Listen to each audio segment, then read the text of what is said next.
اصل جو چیز ہے نا جس کے اوپر لوگ پھنسے ہوئے ہیں، ایاک نعبد و ایاک نستعین، یہ جو دوسرا حصہ ہے کہ دعا بھی صرف اللہ ہی سے کرنی ہے، اسی کو مسئلہ استعانت کہتے ہیں۔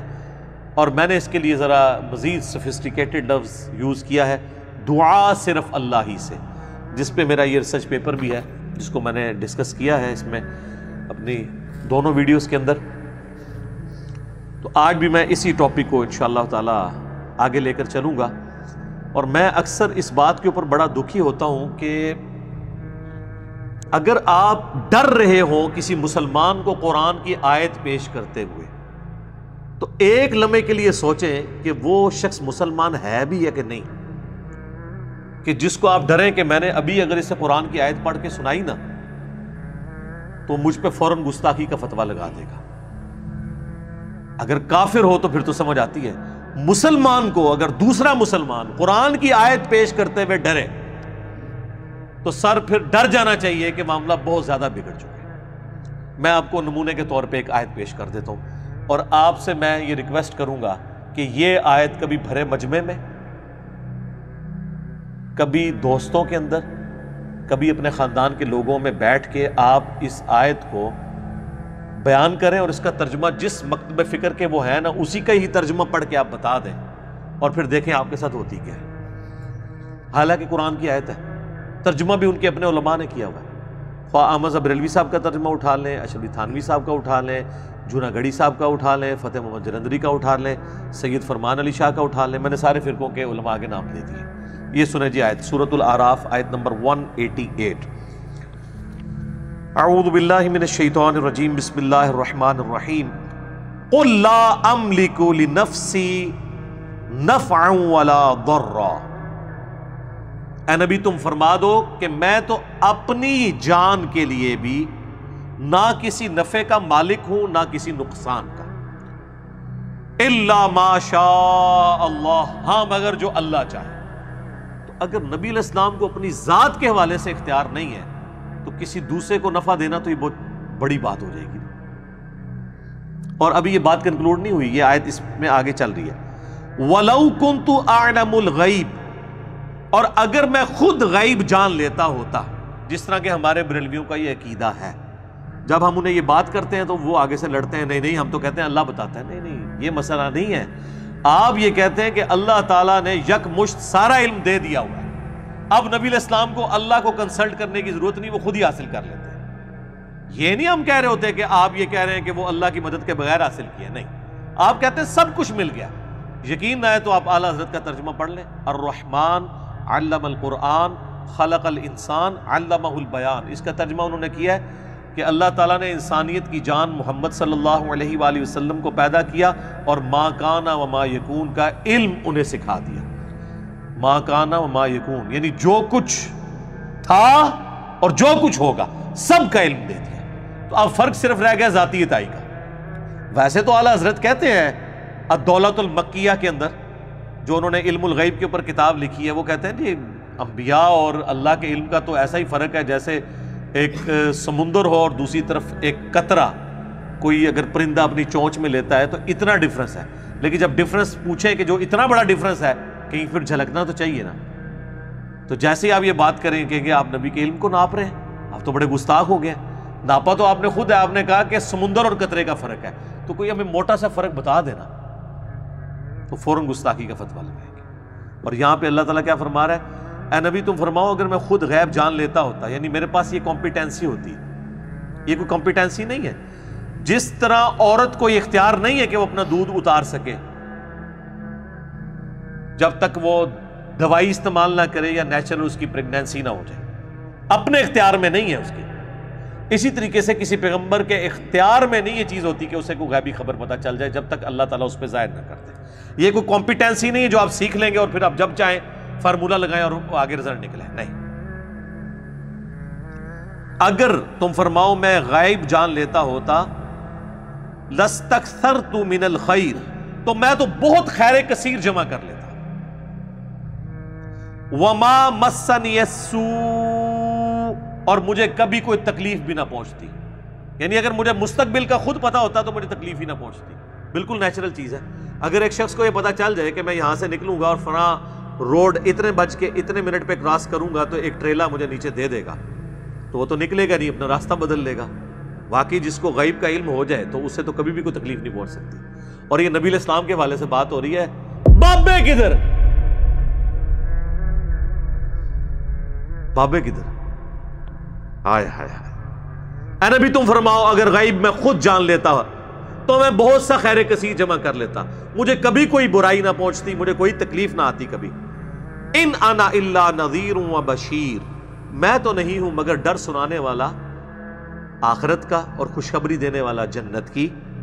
لقوم یؤمنون، ان لوگوں کے لیے جو بات ماننا چاہیں.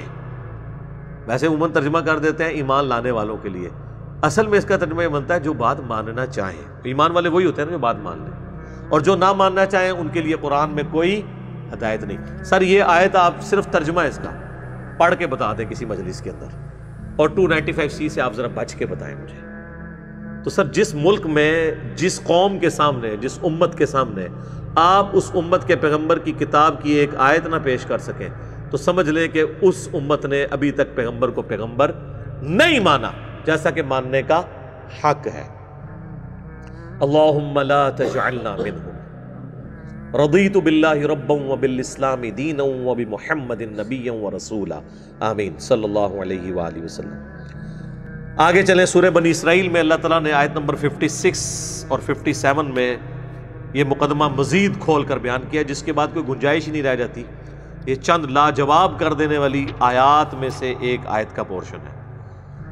قُلِ ادْعُوا الَّذِينَ زَعَمْتُم مِّن دُونِهِ، اے نبی تم فرما دو کہ جن ہستیوں کے بارے میں تمہارا زعم ہے نا اللہ کے سوا، تو انہیں پکار کے دیکھ لو، پکارو.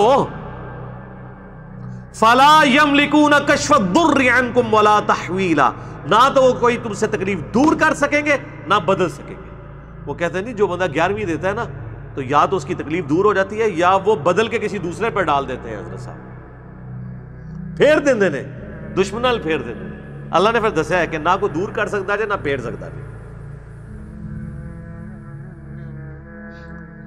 اولئک الذین یدعون یبتغون الی ربہم الوسیلہ، اور جن کو تم پکار رہے ہو نا مدد کے لیے وہ تو خود اپنے رب کو پکارتے ہیں. اب یہ بتوں کے بارے میں آیت نہیں سر، یہ اللہ کے نیک بندوں کے بارے میں ہے. کوئی آیت پیش کر رہا ہے بتوں کے بارے میں، دیکھو وہ تو اپنے رب کے حضور خود وسیلہ تلاش کرتے ہیں. وسیلہ سے مراد نیک اعمال کے، اور وہ اللہ نے ساتھ لیے کر دیا. ایہم اقرب، کون ان میں سے اللہ کے قریب ہو جائے. وَيَرْجُونَ رَحْمَتَهُ، اور وہ تو خود اللہ سے اس کی رحمت کے طلبگار رہتے ہیں. وَيَخَافُونَ عَذَابَهُ، اور ڈرتے رہتے ہیں اس کے عذاب سے. إِنَّ عَذَابَ رَبِّكَ كَانَ مَحْذُورًا، بے شک تیرے رب کا عذاب چیز ہی ایسی ہے کہ اس سے ڈرا ہی جائے. ہائے ہائے ہائے، اللہم اجرنا من النار. اچھا یہ آیت ایسی ہے کہ اس کے کانٹیکسٹ میں ایک حدیث ہے بخاری اور مسلم میں. یہ کہتے ہیں کہ ہمیں شان نزول بھی ساتھ بتایا کریں. سن لو پھر شان نزول. اسی آیت کا شان نزول بخاری اور مسلم دونوں میں. عبداللہ ابن مسعود کہتے ہیں یہ آیت ان جنات کے بارے میں نازل ہوئی تھی کہ جو جنات کلمہ پڑھ کے مسلمان ہو گئے تھے لیکن کافر جب جنگلوں میں جاتے تھے نا تو انہی جنات کی پناہ حاصل کرتے تھے. یعنی جب کسی جنگل میں جاتے تھے تو کہتے تھے اس جنگل پہ جس جن کی حکومت ہے نا ہم اس کی پناہ میں آتے ہیں کہ وہ ہماری مشکل کشائی کرے. تو اللہ تعالیٰ فرما رہا ہے وہ تو خود اللہ کے ساتھ ایمان لا کر اللہ کی طرف متوجہ ہیں. اور یہ اتنے جانور ہیں یہ لوگ، اولئک کالانعام بل ہم اضل، کہ آج تک انہی کو پکار رہے ہیں. اور سورہ جن میں تو آتا ہے نا کہ وہ جن گفتگو کرتے ہوئے کہتے ہیں کہ جنات کی سرکشی میں اضافہ اس لیے ہوا ہے کہ لوگوں نے ان کو مدد کے لیے پکارنا شروع کر دیا، تو ان کو بھی اپنی ویلیو پتہ لگ گئی، وہ خام خواہ پھوڑنی چاہ گئے. تو یہ آیت کے کانٹیکسٹ میں بخاری مسلم دونوں میں حدیث ہے کہ یہ ان جنات کے بارے میں ہے جو خود مسلمان ہو چکے تھے، یعنی یہ بتوں کے بارے میں نہیں ہے. اس میں من دون ہی بھی آ گیا، جو کہتے ہیں من دون اللہ جو ہے نا وہ بت ہوتے ہیں. من دون اللہ انبیاء بھی ہیں، پیغمبر، فرشتے، اولیاء اللہ، جنات، انسان سب ہیں جب انہیں اللہ کے مقابلے میں کھڑا کر دیا جائے. جس طرح میں نے پچھلی دفعہ عیسیٰ ابن مریم کے حوالے سے بتایا تھا سورۃ المائدہ کی آیت نمبر 75 میں، انہیں بھی من دون اللہ کہا گیا اور ساتھ کہا گیا وہ نہ تمہارے نفع کے مالک ہیں نہ نقصان کے. اور سر سورۃ الانعام اور سورہ یونس میں وہ آیت تھوڑے سے فرق کے ساتھ ریپیٹ ہوتی ہے، وَإِن يَمْسَسْكَ اللَّهُ بِضُرٍّ فَلَا كَاشِفَ لَهُ إِلَّا هُوَ، اگر اللہ کسی کو پکڑ لے مصیبت میں، اسے تکلیف میں ڈال دے، تو اس کو پھر کوئی دور نہیں کر سکتا سوائے اس اللہ کے۔ وَإِن يَمْسَسْكَ بِخَيْرٍ، اور اگر اللہ تعالیٰ کسی کے لیے ارادہ کر لے خیر کا، فَلَا رَادَّ لِفَضْلِهِ، تو پھر اللہ کے فضل کو کوئی دور نہیں کر سکتا، کوئی نہیں دور کر سکتا، کسی سے کوئی چیز چھین نہیں سکتا۔ اور اسی کو نبی علیہ السلام نے بھی ٹرانسلیٹ کیا، جو بخاری مسلم دونوں میں حدیث ہے۔ نبی علیہ السلام فرض نماز کے بعد دعا مانگا کرتے تھے، اللہم لا مانع لما اعطیت ولا معطی لما منعت ولا ينفع ذا الجد منک الجد، اے اللہ جسے تو عطا کرے اس سے کوئی چھین نہیں سکتا، جسے تو چھین لے اسے کوئی دے نہیں سکتا، اور کسی بھی شخص کو اس کا عہدہ اور منصب فائدہ نہیں دے سکتا۔ سیدھی سی بات ہے۔ صحیح مسلم میں حدیث ہے، جس کو اس کے عمل نے پیچھے چھوڑ دیا اس کا نسب اسے آگے نہیں لے کے جا سکتا۔ البتہ اگر کسی کا عمل درست ہے پھر نسب کا فائدہ ہوگا، پھر حسن و حسین ہی جنتی نوجوانوں کے سردار ہوں گے، اور سیدہ فاطمہ ہی جنتی عورتوں کی سردار ہوں گی، جو صحیح بخاری میں آیا، مسلم میں بھی ہے، اور جامع ترمذی مسند احمد میں موجود ہے۔ رضی اللہ عنہم اجمعین وعلیہم السلام اجمعین، آمین۔ اب میرے بھائیو، اللہ تعالیٰ کی کرم نوازی ہے کہ اس نے انسانیت کو بغیر پروٹوکول کے ڈائریکٹ اپنے سے مانگنے کی اجازت صرف نہیں دی ہے، بلکہ حکم دیا ہے۔ آپ کو پتہ ہے کہ آلموسٹ 17ویں صدی عیسوی کے اندر برٹش امپائر کے اندر ایک قانون پاس ہوا تھا، اسے کہا جاتا ہے میگنا کارٹا۔ آپ جا کے گوگل پہ لکھیں میگنا کارٹا، یہ ان کے آئین کا ایک حصہ ہے۔ میگنا کارٹا کے تحت ہر شخص کو رعایا میں سے یہ حق مل گیا کہ وہ اپنے حکمران سے جا کے اپنا ایشو ڈسکس کر سکتے ہیں۔ اس کو انہوں نے میگنا کارٹا کا نام دیا۔ تو ڈاکٹر سار صاحب رحمہ اللہ فرمایا کرتے تھے کہ انسانیت کا میگنا کارٹا قرآن میں آیا ہے۔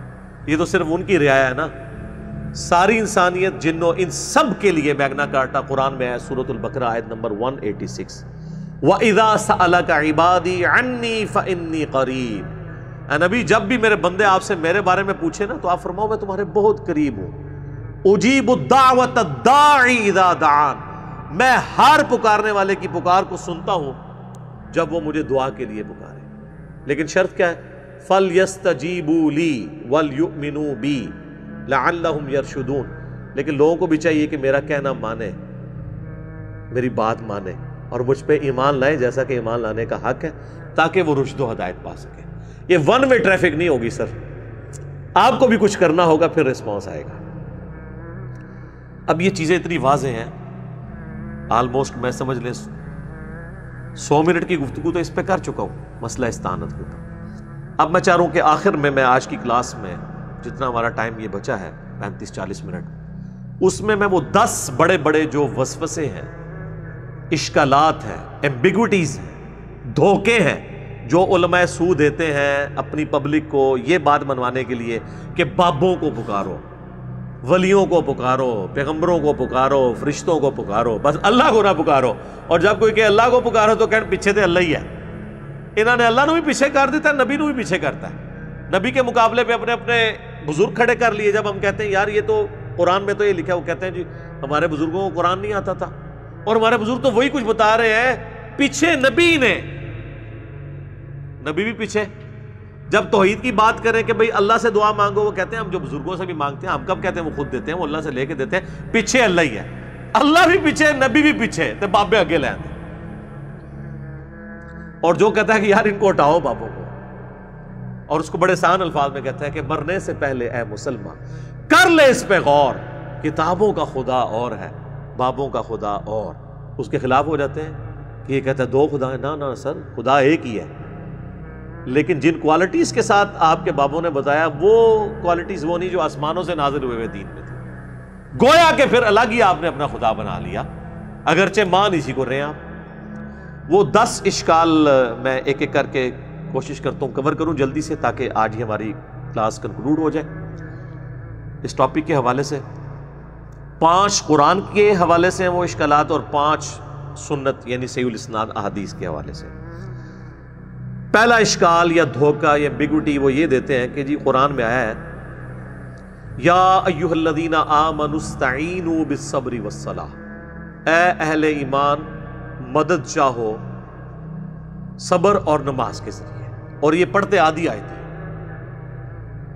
آگے نہیں پڑھتے کیا لکھا ہوا ہے، اور کہتے ہیں اس سے ثابت ہوا کہ صبر اور نماز تو غیر اللہ ہے تو آپ غیر اللہ سے مدد مانگ سکتے ہیں. تو ہم کہتے ہیں میرے بھائی تو آپ نے خود بھی کبھی نہیں مانگی، کبھی آپ نے کہا المدد یا نماز میری مدد فرمائیے، میری حاجت گیری کیجئے، یا صبر میری مدد فرمائیے. وہ خود ہی سوچ میں پڑھ جاتے ہیں واقعی ہم نے تو یہ کبھی نہیں کہا. تو سر یہ آیت پوری پڑھیں، ان اللہ مع الصابرین، اللہ بے شک صبر کرنے والوں کے ساتھ ہے. یعنی صبر اور نماز وہ اعمال ہیں جو وسیلے کے طور پر اللہ تک پہنچنے کا ذریعہ ہے، مدد اللہ ہی سے مانگنی ہے. یہ تو ہماری دلیل ہے. صحیح بخاری میں نبی علیہ السلام نے جو ایک وظیفہ کیا کرتے تھے وہ رپورٹ کیا ابن عباس نے. وہ کہتے ہیں کہ ابراہیم علیہ السلام کو جب آگ میں ڈالنے لگے تھے نا، ابراہیم علیہ السلام بہت غیرت مند تھے توحید کے معاملے میں، تو انہوں نے اس وقت پکارا تھا حسبنا اللہ ونعم الوکیل، ہم نے اللہ ہی پر بھروسہ کیا، وہی بہتر کارساز ہے. اور ابن عباس کہتے ہیں تمہارے جد امجد ابراہیم بھی یہی کہا کرتے تھے، اور تمہارے نبی پہ بھی جب مشکل وقت آتا تھا وہ بھی یہی کہتے تھے حسبنا اللہ ونعم الوکیل. سر پورے قرآن میں انبیاء کی دعائیں ہیں کہ اس میں باب بزرگ کچھ بھی نہیں ہے، اور نہ کہیں تعلیم کیا گیا ہمیں کہ بابوں کو ڈال کے، انبیاء کی تعلیمات تو ہمیں سمجھانے کے لیے تھی، ایسا بھی نہیں. جامعہ ترمذی میں ایک حدیث ہے، اس کی صحیح سند المستدرک للحاکم میں ہے اور سنن نسائی الکبریٰ میں، کہ نبی صلی اللہ علیہ وآلہ وسلم ہر مصیبت اور پریشانی میں کہا کرتے تھے یا حی یا قیوم برحمتک استغیث، اے خود سے زندہ ہر چیز کو تھامنے والے میں تیری رحمت کے ساتھ تیری مدد کا سوال کرتا ہوں. اگر نون سے پڑھیں گے تو پھر جمع کا صیغہ ہو جائے گا، ہم سوال کرتے ہیں. نستغیث بھی درست ہے، استغیث بھی درست ہے. الحمدللہ. اچھا اب دوسرا اشکال سنیں جی. وہ کہتے ہیں جی عیسیٰ علیہ السلام کے بارے میں قرآن میں آیا ہے، انہوں نے کہا تھا من انصاری الی اللہ، تو قال الحواریون نحن انصار اللہ. حضرت عیسیٰ نے خود مدد مانگی ہے جی غیر اللہ سے، اپنے ساتھیوں سے کہ کون اللہ کے لیے میری مدد کرے گا، اور ساتھیوں نے بھی کہا کہ ہم اللہ کے لیے آپ کی مدد کرنے کو تیار ہیں. تو اس کا مطلب یہ ہے کہ حضرت عیسیٰ کے صحابہ جو ہیں وہ حضرت عیسیٰ کے مشکل کشا ہوئے نا. پھر تو یعنی حضرت عیسیٰ نہیں مشکل کشا، ان کے ساتھی ان کے مشکل کشا تھے. واہ واہ سبحان اللہ. اس کا یہ مطلب ہی نہیں ہے. وہ کہہ رہے ہیں کون اللہ کے لیے مدد کرے میری دین کے کاموں میں. اس میں یہاں کا لکھا ہوا ہے کہ ان کے ساتھی فوت ہو گئے تھے اور وہ قبر پہ جا کے کہتے تھے قبروں سے نکلو اور روحانی طور پر جسد امثالی کے ساتھ آ کر میری مدد کرو. یہ بھی ایک نئی ٹرم ہے. دوسری کہنا نا قاسم نوتوی صاحب 6 سال بعد کس طرح نکلے اور وہ دیوبند کی صلح کرانے کے لیے بیداری میں، وہ کہتے ہیں جسد امثالی کے ساتھ ایک نیا ان کو جسم ملا تھا تو اسے قبر نکلا ہے. اچھا بریلویوں کے بابے نکل آئے تو وہ شرک، دیوبندیوں کے نکل آئے تو توحید. اپنی عقل کا علاج کرنا ہے. تو یہ تو بالکل ظاہری اسباب ہے، یہ وہی چیز ہے جو قرآن میں حکم ہے وَتَعَاوَنُوا عَلَى الْبِرِّ وَالتَّقْوَى وَلَا تَعَاوَنُوا عَلَى الْإِثْمِ وَالْعُدْوَانِ. نیکی پرہیزگاری کے کاموں میں ایک دوسرے کی مدد کرو، برائی کے کاموں میں نہ کرو.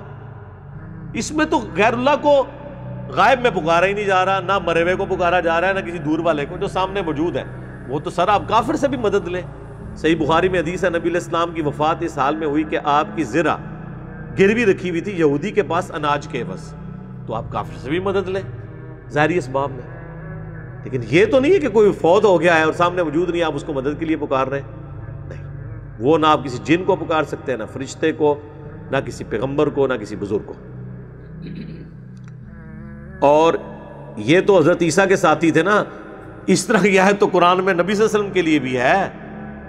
سورۃ الاعراف میں آیت نمبر 157 ہے، جس میں اللہ تعالیٰ نے باقاعدہ حکم دیا ہے اہل ایمان کو کہ تمہارا ایمان اس وقت کامل ہوگا کہ جب تم نبی کی مدد کرو گے ان کے دین کے سلسلے میں. فالذین آمنوا بہ وعزروہ، جو ان پر ایمان لے کر آئے پھر ان کی عزت کی، وَنَصَرُوا اور ان کی مدد کی، وَاتَّبَعُوا النُّورَ الَّذِي أُنزِلَ مَعَهُ اور پیروی کی اس قرآن نور کی جو ان کے ساتھ نازل ہوا، اولئک هم المفلحون وہ ہے فلاح والے۔ ہم آج بھی نبی علیہ السلام کی مدد کر سکتے ہیں ان کے دین کی اشاعت کر کے، تو اس کا کیا مطلب ہے ہم رسول اللہ کے مشکل کشا ہو گئے؟ نہیں، ہم تو اپنی مشکل دور کرنے کے لیے اللہ کے دین کا جو ہے وہ کام کر رہے ہیں۔ تو یہ معنی کچھ اور تھا، اس کو بدل دیا۔ یقین کریں اگر یہ گوروں کو اردو آتی ہو نا تو کس طرح مذاق اڑائیں ان کی باتوں کا کہ بات کیا تھی تو بنا انہوں نے کہاں سے کیا دی۔ تیسرا اشکال وہ کہتے ہیں جی سورۃ المائدہ میں آیا انما ولیکم اللہ ورسولہ والذین آمنوا، بے شک تمہارا پشت پناہ، تمہارا ولی، تمہارا دوست، تمہارا مددگار تو ہیں اللہ، اس کا رسول اور اہل ایمان۔ تو بالکل ہم مانتے ہیں۔ اس میں یہ کہاں سے ثابت ہو گیا کہ آپ ان کو پکار رہے ہیں؟ اہل ایمان حضور کے ساتھی آپ کے ساتھ آپ کے مددگار تھے، بالکل ٹھیک ہے۔ یہ تو نہیں ہوا کہ حضور علیہ السلام نے خیبر کے موقع پر حضرت حمزہ کو پکارا ہو جو فوت ہو چکے ہوئے تھے احد میں کہ آئیں میری مدد فرمائیں۔ حضرت علی صاحب نے موجود تھے، ان کو بلایا۔ تو بالکل دوست بھی ہیں، پشت پناہ بھی ہیں جو اویلیبل۔ آج کی ڈیٹ میں صرف اللہ کو مدد کے لیے پکاریں گے اور اہل ایمان جو آپ کے سامنے موجود ہیں آپ ان کے ساتھ ساتھی ہوں گے۔ اور اس کو وہ سپورٹیو آیت ہے سورۃ الانفال کی آیت نمبر 62، ڈیسائسو ہے، بالکل واضح ہے۔ وَإِن يُرِيدُوا أَن يَخْدَعُوكَ، اے نبی اگر آپ کو خطرہ ہو نا کہ یہ کافر آپ کے ساتھ دھوکہ کریں گے، فَإِنَّ حَسْبَكَ اللَّهُ، تو بے شک اللہ آپ کے لیے کافی ہے۔ هُوَ الَّذِي أَيَّدَكَ بِنَصْرِهِ وَبِالْمُؤْمِنِينَ، وہ اللہ ہے جس نے اپنی طرف سے آپ کی مدد کی اور اہل ایمان کے ذریعے بھی آپ کی مدد کی، یعنی صحابہ کے ذریعے آپ کے ہاتھ مضبوط کیے۔ تو اس کا کوئی مطلب یہ لے گا کہ صحابہ حضور کے مشکل کشا تھے؟ نہیں، دین میں سپورٹیو تھے ظاہری اسباب کے طور پر۔ پھر اس کے آگے چل کے اللہ تعالیٰ نے کہا کہ ہم نے تو فرشتے بھی نازل کیے مدد کے لیے، لیکن کسی نے فرشتوں کو مدد کے لیے پکارا نہیں ہے ان جنگوں کے اندر۔ پھر 64 نمبر آیت میں آتا ہے یا ایھا النبی، اے اللہ کے نبی، حسبک اللہ، اللہ آپ کو کافی ہے، وَمَنِ اتَّبَعَكَ مِنَ الْمُؤْمِنِينَ، اور جو آپ کی اتباع کرنے والے مومنین ہیں وہ بھی آپ کو کافی ہیں۔ تو اس کا کیا مطلب ہے حضور جو ہے وہ حسبنا اللہ و نعم الوکیل کی بجائے وہ اپنے صحابہ کا حسبنا پڑھتے تھے؟ نہیں، آپ کے سپورٹیو تھے دین کے حوالے سے، جس طرح آج کی ڈیٹ میں ہم بھی نبی علیہ السلام کے سپورٹیو ہیں، ہم ان کے دین کا کام کر رہے ہیں الحمدللہ، اور اللہ سے امید کرتے ہیں اللہ تعالیٰ ہمیں جنت الفردوس میں اپنے محبوب علیہ السلام کا ساتھ نصیب کرے گا انشاءاللہ۔ اللہم انا نسألک جنت الفردوس مع النبیین والصدیقین والشہداء والصالحین، آمین۔ چوتھا اشکال وہ کہتے ہیں جی قرآن میں ہے سورہ التحریم میں فَإِنَّ اللَّهَ هُوَ مَوْلَاهُ وَجِبْرِيلُ وَصَالِحُ الْمُؤْمِنِينَ، رسول اللہ کا مولا تو ہیں اللہ، جبریل اور مومنین اور اس کے بعد فرشتے بھی۔ اچھا اس کا مطلب ہے کہ حضور علیہ السلام المدد یا جبرائیل کہتے تھے، یعنی وہ ان کے پشت پناہ ہیں، جب اللہ تعالیٰ کسی کی ڈیوٹی لگاتا تھا وہ حضور کے ساتھ کام کرتے تھے، آپ کے صحابہ آپ کی خدمت گزاری میں تھے، یہ مطلب ہے۔ یہ تو نہیں کہ آج کی ڈیٹ میں آپ نے پکارنا ہے، نبی علیہ السلام نے کبھی یا جبرائیل المدد کہا ہے، بلکہ قرآن میں سورہ انفال میں ہے کہ اللہ نے اپنے نبی سے وعدہ کیا کہ ہم غزوہ بدر میں احد میں فرشتے نازل کریں گے، تو حضور نے تو فرشتوں کو خود نہیں پکارا، اللہ نے کہا ہم بھیجیں گے۔ پکارنے والا معاملہ کہیں نہیں ہے مدد کے لیے کسی۔ تو اگر یہی والا معنی لیا جاتا تو صحابہ کرام جو ہے وہ کہہ رہے ہوتے یا امیر حمزہ المدد، کسی نے نہیں کہا، یا جبرائیل المدد کسی نے نہیں کہا، جو سامنے موجود ہے۔ پانچواں اشکال وہ کہتے ہیں جی قرآن میں سورہ توبہ میں ہے وَمَا نَقَمُوا إِلَّا أَنْ أَغْنَاهُمُ اللَّهُ وَرَسُولُهُ مِنْ فَضْلِهِ، کیا ان کو یہی بات بری لگی نا کہ جو اللہ نے اور رسول نے اپنے فضل سے انہیں غنی کر دیا؟ اور یہ آیت لوگوں نے اپنے گھروں کے باہر لکھ کے لگائی ہے کہ اللہ اور اس کا رسول دونوں ہی غنی کرتے ہیں۔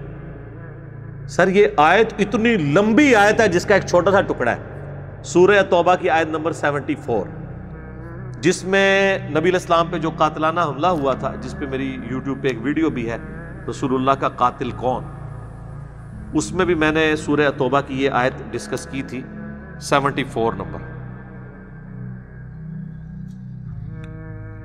اس کے اندر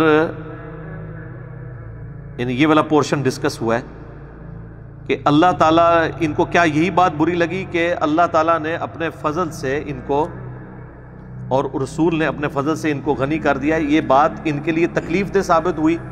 کن کے لیے؟ منافقین کے لیے، کیونکہ وہ کہتے تھے ہمیں مال غنیمت میں زیادہ حصہ ملے. تو یہ سٹارٹ کہاں سے ہو رہا ہے؟ یحلفون باللہ ما قالوا، یہ اللہ کی قسمیں کھاتے ہیں. وَلَقَدْ قَالُوا كَلِمَةَ الْكُفْرِ، حالانکہ وہ کفر کر چکے. وَكَفَرُوا بَعْدَ اسلامہم، اور کفر اختیار کیا اسلام کے بعد. وَهَمُّوا بِمَا لَمْ يَنَالُوا، اور انہوں نے وہ ارادہ کیا تھا جس میں کامیاب نہیں ہوئے، یعنی حضور کو شہید کرنے کا تبوک سے واپسی پہ. پھر ساتھ آیا وَمَا نَقَمُوا إِلَّا أَنْ أَغْنَاهُمُ اللَّهُ وَرَسُولُهُ مِنْ فَضْلِهِ، کیا ان کو یہی برا لگا کہ اللہ اور اس کے رسول نے اپنے فضل سے ان کو غنی کیا؟ یعنی اللہ کے ٹکڑوں پہ یہ پل رہے ہیں، رسول اللہ ان کو مال غنیمت میں حصہ دیتے ہیں. اس کے اگینسٹ انہوں نے یہ کیا کہ یہ نبی علیہ السلام کی جان کے دشمن بن گئے. اس سے یہ کہاں سے ثابت ہو گیا کہ آپ نے اللہ کے رسول کو مدد کے لیے پکارنا ہے؟ یہ چیز ہی کچھ اور تھی اور انہوں نے کچھ اور بنا دیا. کانٹیکسٹ بالکل واضح ہے. اور اس کو سپورٹیو وہ حدیث جو میں نے پچھلی دفعہ بیان کی تھی بخاری اور مسلم دونوں میں، کہ 70 صحابہ کو جب دھوکے سے شہید کرنے لگے تو انہوں نے کیا کہا؟ اے اللہ ہمارے نبی کو ہمارے حال کی خبر کر دینا. ہم اپنے رب سے مل رہے اس حال میں کہ ہم اپنے رب سے راضی، ہمارا رب ہم سے راضی، ہم حضور کے دین پر ثابت قدم ہیں. اے اللہ ہمارے نبی تک ہماری یہ خبر پہنچا دینا. اور بخاری کے الفاظ ہیں حضرت جبرائیل نے آ کے خبر دی. انہوں نے یہ بھی نہیں کہا کہ اے جبرائیل آپ خبر پہنچا دیں، یا رسول اللہ انظر حالنا، انہوں نے نہیں کہا. انہوں نے کہا اے اللہ آپ خبر کر دیں. تو اس سے 3 عقیدے میں نے کہا تھا کلیئر ہوئے: علم الغیب، حاضر و ناظر، اور مسئلہ استعانت یعنی غیر اللہ کو پکارنا. تینوں مسئلے جو انہوں نے بنائے ہوئے ہیں غلط طریقے سے وہ فارغ ہو گئے اس ایک حدیث سے. تو صحابہ تو یہ کرتے تھے، ان کو نہیں پتا تھا یہ قرآن میں آیت ہے وَمَا نَقَمُوا إِلَّا أَنْ أَغْنَاهُمُ اللَّهُ وَرَسُولُهُ مِنْ فَضْلِهِ، وہ یہ مطلب نہیں رہتے تھے. لے جی یہ 5 اشکال تو ختم ہوئے جو قرآن سے دیتے تھے. اب 5 احادیث والے بڑے مشہور ہیں، وہ بھی میں کور کر دوں. 6 اشکال، صحیح بخاری میں حدیث ہے جی میں کان بن جاتا ہوں، میں ہاتھ بن جاتا ہوں، میں پاؤں بن جاتا ہوں. پوری تصوف اس کے اوپر کھڑی ہوئی ہے، اور وہ اس لیے کہ یہ بھی آدھی حدیث پیش کرتے ہیں، پوری تو ان کی موت ہے. یہ صحیح بخاری میں حدیث ہے. نبی علیہ السلام نے فرمایا، حدیث قدسی ہے، کہ اللہ تعالیٰ فرماتا ہے جس نے میرے ولی کے ساتھ دشمنی کی میرا اس کے خلاف اعلان جنگ ہے.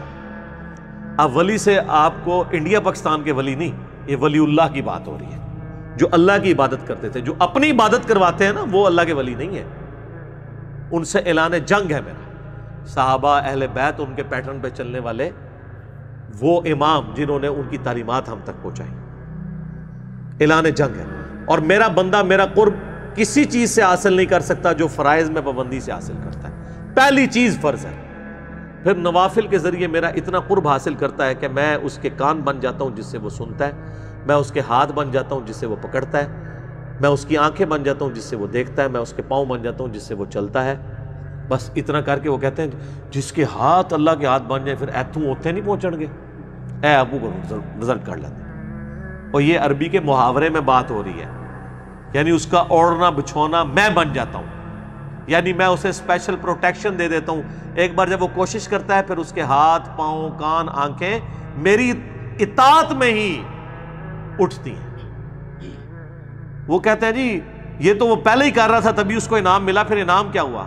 پہلے تو اس نے کوشش کی نا، انعام اس کو یہ ملا کہ اللہ اسے استقامت دیتا ہے، جو قرآن میں بھی آیا قل ان صلاتي ونسكي ومحياي ومماتي للہ رب العالمین. اے نبی تم فرماؤ بے شک میری نماز، میری قربانی، میرا جینا، میرا مرنا سب اللہ کے لیے. اچھا اس حدیث کا اگلا حصہ نہیں پڑھتے. اگلے الفاظ ہیں کہ جب وہ مجھ سے کوئی دعا کرتا ہے میں دعا قبول کرتا ہوں، اور جب مجھ سے پناہ طلب کرتا ہے اپنے دشمن کے اگینسٹ تو میں اسے پناہ عطا کرتا ہوں. تو میرے بھائی جس کا ہاتھ اللہ خود بن چکا ہے وہ دشمن کی گیچی خود کیوں نہیں مروڑ دیتا؟ اللہ سے کیوں مانگ رہا ہے؟ اس لیے کہ کوئی نہیں ایسے کر سکتا، اللہ ہی سے مانگنا ہے. ورنہ وہ کہتے ہیں ہاتھ بن گیا پاؤں بن گیا تو اب وہ جو مرضی کرے. اور ویسے آپ کو شرم نہیں آتی کہ اللہ کا پاؤں کوئی بنے گا؟ اس کا فزیکل معنی آپ لیں گے کہ اللہ کسی بزرگ کا پاؤں ہے تو پھر آپ پہ 295C لگے گی. آپ اس پیغمبر کی بھی توہین کریں گے اور اللہ کی. تو یہ بات ہو رہی ہے محاورتاً، اور آگے الفاظ حدیث کی اس کی حفاظت کر رہے ہیں. لہٰذا یہاں سے دھوکہ دینا بند کریں. اور اس کو سپورٹیو حدیث ہے بخاری مسلم دونوں میں. اما عائشہ کہتی ہیں جب بادل نظر آتے نا اور آندھی چلتی تو ہم لوگ خوش ہوتے کہ بارش آئے گی، اور حضور صلی اللہ علیہ وسلم کے مبارک چہرے پر پریشانی کے آثار آ جاتے.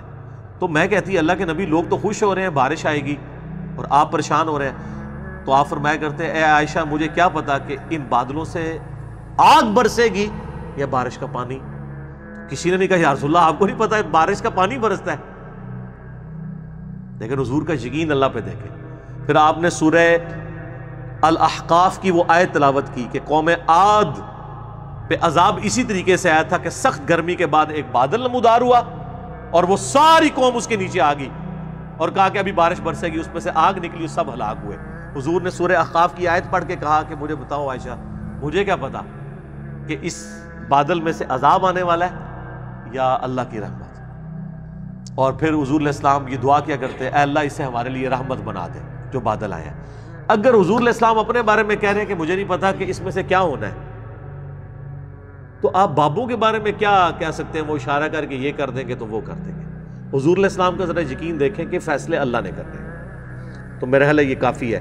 ہاتھ مان جاتا ہوں, پاؤں مان جاتا ہوں, اس کی اگر پریکٹیکل مثال ہوتی تو نبی علیہ السلام کی معجزات ہوتی. البتہ اس میں جہاں معجزات ہیں وہ ہم مانتے ہیں. جو بخاری مسلم میں آپ نے دعا کی بارش نازل ہو گئی, پھر اگلے خطبے میں وہی بندہ کھڑا ہوا پورے ہفتے تک بارش ہوتی تھی, اس نے کہا یا رسول اللہ ہمارے تو گھاٹ ٹپک رہے ہیں. تو آپ نے مبارک انگلی سے اشارہ کیا, اللہ تعالیٰ نے آپ کی دعا قبول کی, وہ معاملہ الگ ہے. یہ تو رپورٹ ہوئی ہیں چیزیں. آپ جو بابوں کے بارے میں سٹوریاں بتا رہے ہیں وہ کوئی رپورٹ نہیں ہوئی ہوئی ہے, سب جعلی ہیں. اور اگر آپ کہتے ہیں اصلی ہے تو کر کے بتا دیں سر, اے گھوڑا تے اے میدان. ایک نگاہ مار کے یوٹیوب سے نبی علیہ السلام سے متعلق گستاخانہ ویڈیو ڈیلیٹ کرا دیں.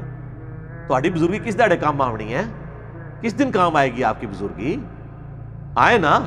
ہمیں تو آپ کہتے ہیں امت مر جائے اگر حضور کے گستاخانہ کھا کے مر رہے ہیں. امت تو بعد مرے, پہلے وہ بابے کیوں نہیں مر جاندے جنہوں کی ڈیوٹیاں نے؟ ان کے پاس تو اختیار بھی ہے اور وہ امتی نہیں ہے, انہیں اپنے نبی کا درد نہیں ہے, ان کو تو ہم سے زیادہ ہونا چاہیے نا. تو آپ یہ بھی کہا کریں وہ سارے بابے بھی مر جان جنہاں کو اختیار ہے نگاہ مار کے ڈیلیٹ کرنے دا, وہ نہیں کروا رہے. علمی طور تے ویسے مر گئے نے ہوں, تو دوسرے طریقے نال بھی مارنا ہے, اس طریقے نال مارو, ساڑی جان چھڑو. اچھا جی, 7واں اشکال وہ کہتے ہیں نہیں مسلم شریف میں حدیث ہے حضور نے ایک صحابی سے کہا کہ مانگ کیا مانگتا ہے؟ حضرت ربیعہ سے جو وضو کروایا کرتے تھے, سل ربیعہ. تو انہوں نے کہا جنت میں آپ کا پڑوس مانگتا ہوں. تو دیکھیں حضور نے جنت عطا فرما دی. سر یہ حدیث پوری تو پڑھے, اس کے آگے الفاظ ہیں. نبی علیہ السلام فرمایا اس کے علاوہ بھی کچھ مانگنا ہے تو مانگ لو. کہا نہیں یا رسول اللہ آپ کا پڑوس ہی چاہیے. تو آپ نے فرمایا کثرت سجود سے میری مدد کر. اب اس کو آپ نے وہ نہیں لینا کہ بھی حضور کا مشکل کشا وہ بن گیا تھا. آپ تو ہر جگہ مدد دیکھ کے تو مشکل کشا بنا دیتے ہیں. کثرت سجود سے میری مدد کر, یعنی تم زیادہ عبادت کرو, میری مدد کرو کہ میں اللہ کو سفارش ڈال سکوں کہ یہ نیک بندہ اس کو میرے ساتھ کر دے. بالکل واضح. بس سل ربیعہ سل ربیعہ سل ربیعہ, جنت مانگ لی جنت مانگ لی. اگے بھی ٹورو نا کیویں ملی جنت؟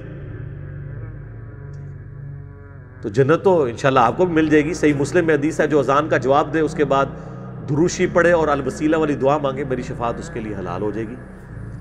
اللہم صلی علی محمد وعلی آل محمد. تو یہ تعلیم آپ کی دیکھیں کیا ہے, صحیح مسلم میں حدیث ہے. نبی علیہ السلام فرمایا اے ابو ہریرہ جو چیز تمہیں نفع دے اس کے لیے پوری کوشش کرو, اور دیکھنا کاہلی نہ کرنا, سستی نہ کرنا, اور اللہ سے مدد مانگ کے چلنا. پھر بھی رزلٹ تمہارے خلاف آئے تو کبھی نہ کہنا کہ اگر میں یہ کر لیتا تو یہ ہو جاتا, اگر میں وہ کر لیتا تو وہ ہو جاتا. یہ اگر مگر شیطان کا دروازہ کھول دیتے ہیں. یہ صحیح مسلم میں تقدیر والے چیپٹر کی آخری حدیث ہے, کتاب القدر چیپٹر کی. امام مسلم نے اس کے اوپر کنکلوڈ کیا ہے کہ تقدیر پہ کوئی تکیہ کر کے یہ نہیں ہے کہ کوشش چھوڑ دے, سستی نہ کرنا, کاہلی نہ کرنا. یہ نہیں ہے کہ خالی پیپر دے آؤ اس پہ دروشی پڑھ کے پھونک آؤ, اس سے نہیں کو پاس ہوگا. کوشش کرو, اس کے بعد بے شک جو مرضی پڑھ کے پھونکتے رہو. سستی اور کاہلی نہ کرنا, پھر اللہ سے مدد مانگنا. تو نبی علیہ السلام تو کہتے ہیں مدد اللہ سے مانگنا. اور وہ ڈیسائسیو حدیث ہے جو جامع ترمذی میں ہے, مشکات میں موجود ہے. نبی علیہ السلام نے, ابن عباس کہتے ہیں مجھے سواری کے پیچھے سوار کیا اور مجھے کہا ہے بیٹے اللہ اکبر, اللہ کے حقوق کی حفاظت کر, اللہ تیری حفاظت کرے گا. ذرا الفاظ غور سے سنیں. اللہ کے حقوق کی حفاظت کر, اللہ تیری حفاظت کرے گا. کیا زبردست الفاظ ہے. اور اللہ تعالیٰ کے احکامات کی پیروی کر, تو ہمیشہ اپنے رب کو اپنے سامنے پائے گا. تیری مدد کے لیے وہ ہر وقت ہوگا، اور جب بھی تجھے سوال کرنا ہو تو صرف اللہ ہی سے کرنا، اور جب مدد مانگنی ہو وَاسْتَعِن بِاللَّهِ تو صرف اللہ سے مدد مانگنا۔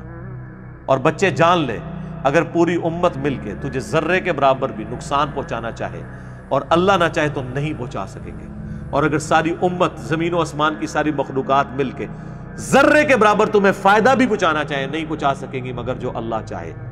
اور پھر حضور نے اس کو مزید مور لگائی، آپ نے فرمایا کہ تقدیر کے صحیفے خشک ہو چکے ہیں اور قلم اٹھا لیے گئے ہیں، یعنی جو اللہ نے فیصلہ کیا ہے نا وہی ہونا ہے۔ یہ حدیث کتنی ڈیسائسو ہے، نبی علیہ السلام اپنے اصحاب کی تربیت کرتے تھے کہ مانگنا ہے تو اللہ سے مانگنا ہے۔ اچھا جی، 8واں اشکال، وہ کہتے ہیں جی ایک صحابی کی پنڈلی ٹوٹ گئی، صحیح بخاری میں آتا ہے حضور کے پاس پنڈلی لے کے آ گیا، حضور نے جوڑ دی، ہاتھ پھیرا۔ بخاری مسلم میں اشوب چشم مولا علی کو ہوا، حضور نے تھوک مبارک لگائی، ٹھیک ہو گیا۔ بخاری مسلم میں آتا ہے بارش نہیں ہو رہی تھی، حضور نے دعا کی، بارش شروع ہو گئی۔ جتنے یعنی حضور کے معجزات ہیں نا، اس سے وہ کہتے ہیں آپ حضور سے مدد مانگنی ہے۔ سر یہ آج اگر نبی علیہ السلام دنیا میں موجود ہوں تو ہم اپنا ہر مسئلہ حضور کے پاس ہی لے کے جائیں گے۔ مسئلہ ہے حضور کی وفات کے بعد کا، جب آپ سے ہم کمیونیکیٹ نہیں کر سکتے، نہیں تو مجھ سے پھکی لے لیں۔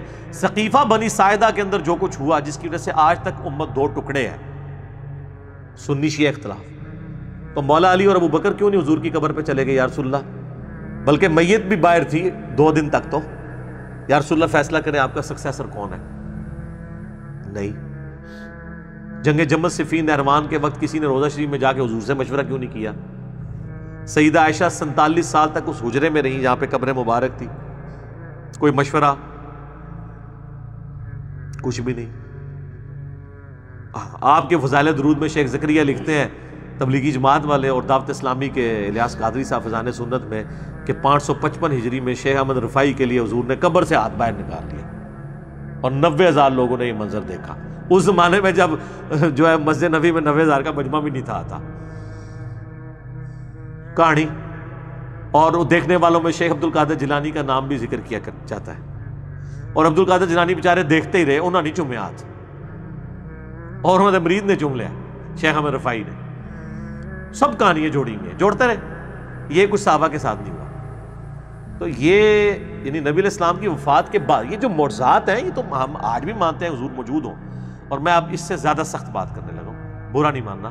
اگر کسی کو یقین ہے نا کہ ایسا ہوتا ہے تو اپنی ایک پنڈلی کی قربانی دے نا، خود ہی توڑ کے لے آئے، روضہ شریف تک ہم اسے لگا دیتے ہیں، ویزا لگوا دیتے ہیں، وہاں پہ روضہ شریف پہ آپ کو لے جاتے ہیں، جائیں اپنی پنڈلی کی ہڈی جوڑ کے بتائیں، ان کو بھی پتہ نہیں جوڑے گی۔ ہاں، نبی علیہ السلام اگر دنیا میں موجود ہوں تو یقیناً ہاتھ پھیرنے سے یہ ہو جائے گا۔ ان کو بھی پتہ ہے کہ آج کی ڈیٹ میں نہیں ہوگا۔ حضور کی وفات کے بعد کیا لوگ جا کے قبر سے جا کے مانگا کرتے تھے؟ بخاری مسلم سے یہ معجزہ پیش کرتے ہیں 1500 صحابہ کے لیے پانی کے چشمے جاری ہو گئے مبارک انگلیوں سے، بالکل ہوئے۔ لیکن حضور کی وفات کے بعد کیا قبر سے جا کے کوئی کہتا تھا جی آپ انگلیوں سے چشمے جاری کریں؟ اور میں نے تو بتایا صحیح مسلم میں ایک حدیث ہے، حضرت عمر نے ایک سفر کے دوران حضور کو پانی جمع کر کے کہا کہ یا رسول اللہ آپ اپنا مبارک ہاتھ رکھ کے دعا فرمائیں نا، اس میں سے چشمے جاری ہوں۔ اور وہی حضرت عمر، صحیح بخاری میں 1010 نمبر حدیث ہے، 1010، وہ کہتے ہیں اِنَّا كُنَّا نَتَوَسَّلُ إِلَيْكَ بِنَبِيِّنَا، اے اللہ پہلے ہم آپ کے نبی کے وسیلے سے آپ کے پاس آتے تھے، یعنی حضور کے ذریعے آپ کی طرف متوجہ ہوتے تھے، حضور کی دعا کی برکت سے بارش نازل ہوتی تھی۔ اب ہم آپ کے نبی کے چچا کو لے کے آئے، ان کی دعا کی برکت سے بارش نازل فرما، بارش ہو جاتی۔ تو حضرت عمر کہہ سکتے تھے نا یا رسول اللہ جب آپ قبر سے باہر تھے تو آپ چشمہ جاری کرتے تھے، اب آپ قبر میں ہیں تو کوئی مسئلہ نہیں، احمد رفاعی کے لیے تو آپ نے نکالنا ہی ہے، تو آپ قبر مبارک سے ہاتھ باہر نکالیں اور امت کو سیراب کر دیں۔ تو یا پھر کہ حضرت عمر جو ہیں وہ وہی عقیدہ رکھتے تھے جو قرآن و سنت میں اور جو ہم پیش کر رہے ہیں، کہ وفات کے بعد اب وہ کمیونیکیشن گیپ نہیں ہوگا۔ حیات النبی اپنی جگہ موجود ہے، لیکن دنیاوی حیات نہیں، آخرت کی حیات ہے۔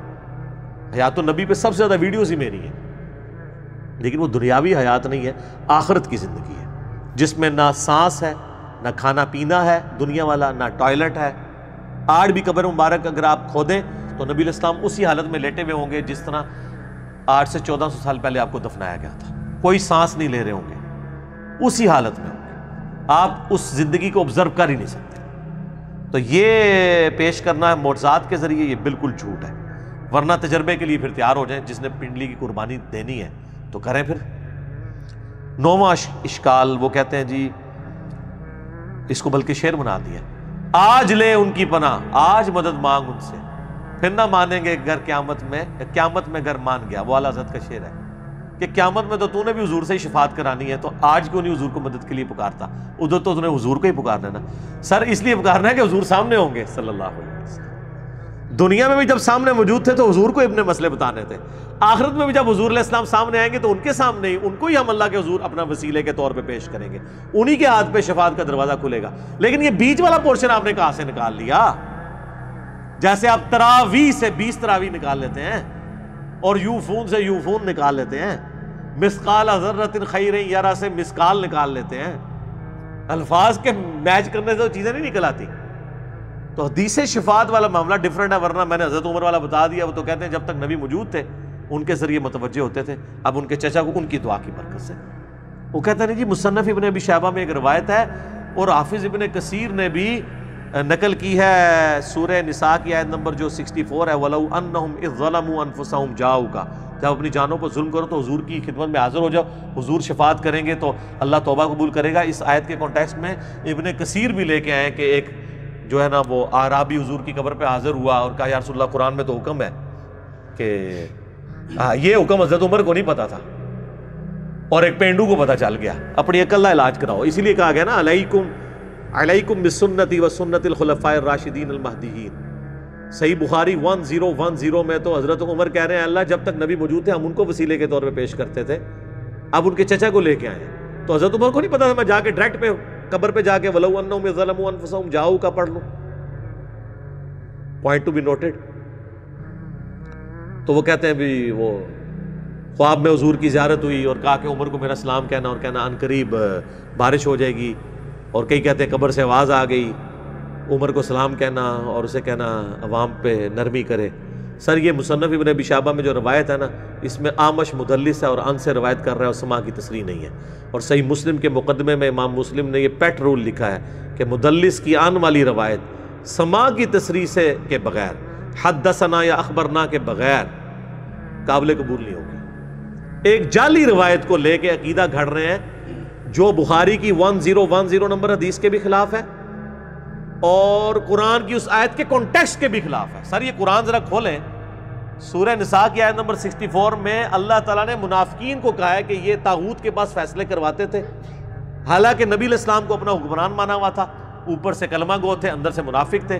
تو اللہ تعالیٰ نے فرمایا کہ اب جو انہوں نے ظلم کیا نا کہ اپنا فیصلہ کافروں سے کروایا، تو اب ان کو چاہیے حضور کے سامنے آئے، حضور سے معافی مانگے، آپ صلی اللہ علیہ وآلہ وسلم اللہ کے حضور ان کی شفاعت کرے کہ جو انہوں نے یہ مس بیہیو کیا کہ بجائے حضور کو جج ماننے کے جا کے یہودیوں سے فیصلہ کروایا، پھر اللہ ان کو معاف کرے گا. وہ تو کنٹیکسٹ ہی ڈیفرنٹ تھا، اس کو آپ نے پکڑ کے حضور کی وفات کے بعد کیسے لگا دیا؟ بات کون سی تھی؟ اور وہ کہتے ہیں یہ آیات جنرلائز ہیں.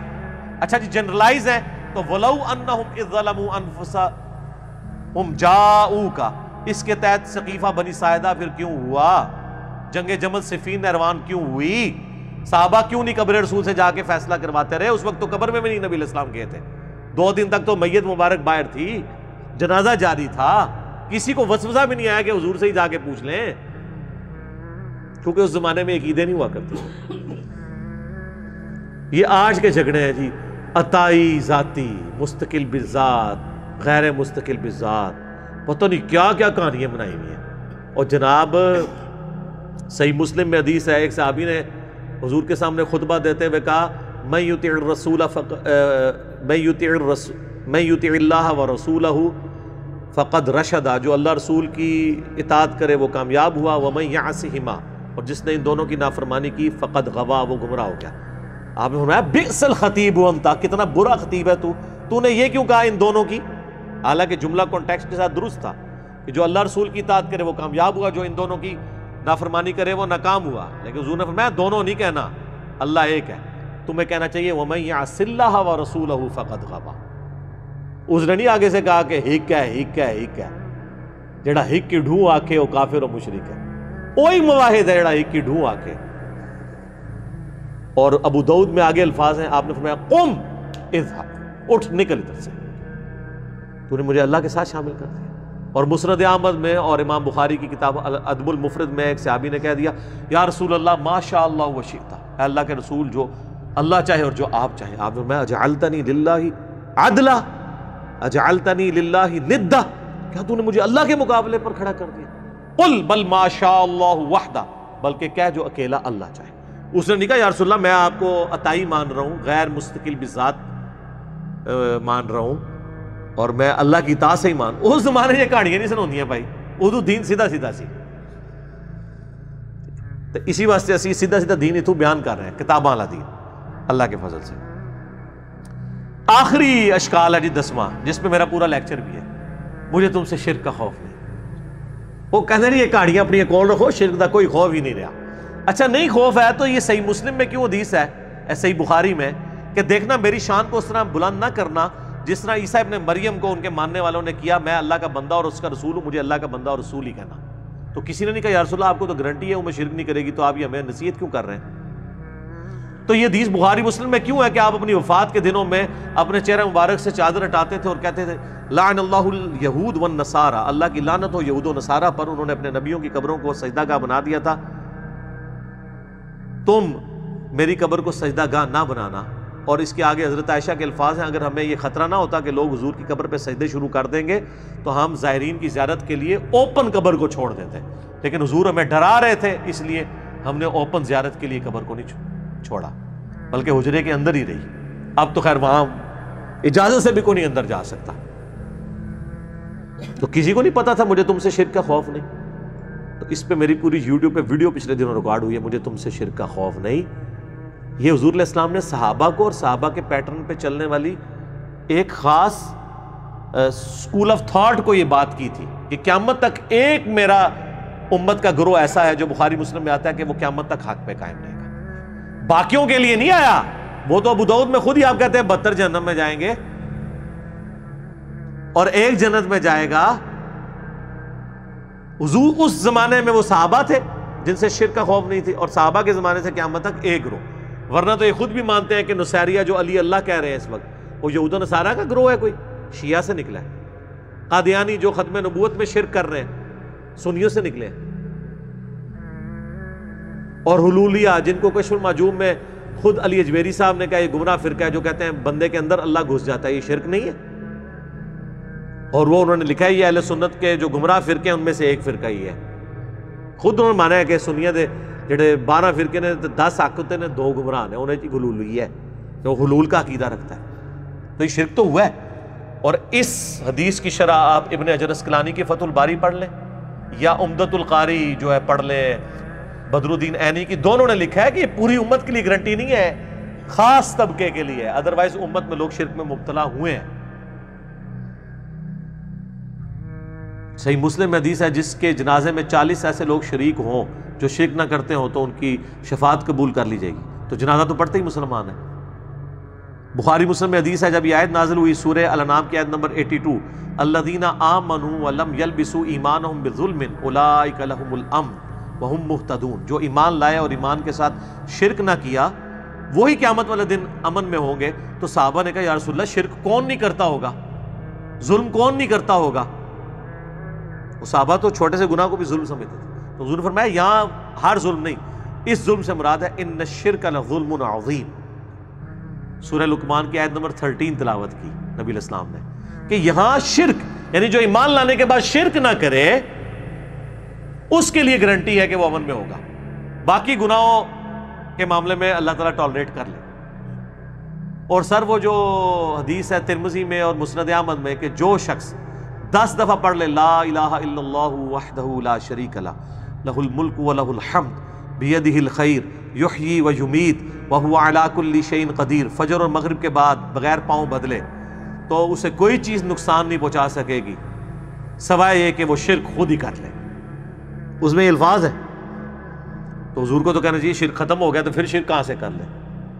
تو اس کا مطلب یہ ہے کہ لا الہ الا اللہ پڑھ کے بھی اگر کوئی شرک کر رہا ہے نا تو بے شک وہ نماز کے بعد لا الہ الا اللہ پڑھتا رہے یا موت کے وقت لا الہ الا اللہ پڑھتا رہے کوئی فرق نہیں پڑتا. اگر ساتھ وہ شرک کر رہے ہیں، جو سورہ یوسف میں آیا کہ اکثریت لوگوں کی اللہ پر اس حال میں ایمان لاتی ہے کہ وہ شرک بھی کر رہی ہوتی ہے ساتھ۔ چلو مسلمان تو برا مانیں گے، غیر مسلم اللہ کو مان بھی رہے ہیں اور شرک بھی کر رہے ہیں ساتھ، کرسچن اللہ کو مان رہے ہیں، ہندو اللہ کو مان رہے ہیں، ساتھ شرک بھی کر رہے ہیں۔ تو یہ ایک پورا ڈیٹیل ٹاپک تھا، اس کے اوپر میں نے الگ سے ویڈیو ریکارڈ کروا دی ہے، 5 لیکچرز میں اینڈ پہ بتا دیتا ہوں چونکہ اب میں سب کچھ کور نہیں کر سکتا۔ نمبر 1، مجھے تم سے شرک کا خوف نہیں، رومن میں لکھیں۔ نمبر 2، وسیلے کے ذریعے دھوکا، وسیلے کو ہم مانتے ہیں لیکن وسیلہ استعانت کو ثابت نہیں کرتا۔ نمبر 3، قصہ موسیٰ اور خضر، اس کے اوپر پوری تصوف کھڑی کی ہے، پورا لیکچر دیا ہے۔ نمبر 4، تخت بلقیس، کہتے بندہ لبو کیڑا سی، بندہ لب لے میں لب لے ہے، اللہ نے ایسا بندہ اٹھ چھڑیا ہے کہ انہیں سارے بندے لب لینے۔ اور 5واں حضرت اویس کرنی، وہ کہتے ہیں ویسی روحانی سلسلہ ہوتا ہے۔ یہ 5 لیکچرز ہیں، یعنی یہ 5 گھنٹے مزید ہیں، لیکن قرآن کلاس متحمل نہیں ہے۔ ایک ایک حدیث جے پی جی ڈسپلے کروایا ہے، ایک ایک حدیث کا نمبر ڈسپلے کرایا ہے۔ یہ 5 لیکچر آپ دیکھیں تو اسی کے ساتھ ریلیٹڈ ہیں، وہ انشاءاللہ تعالیٰ آپ کو ساری کی ساری گیم سمجھ آ جائے گی۔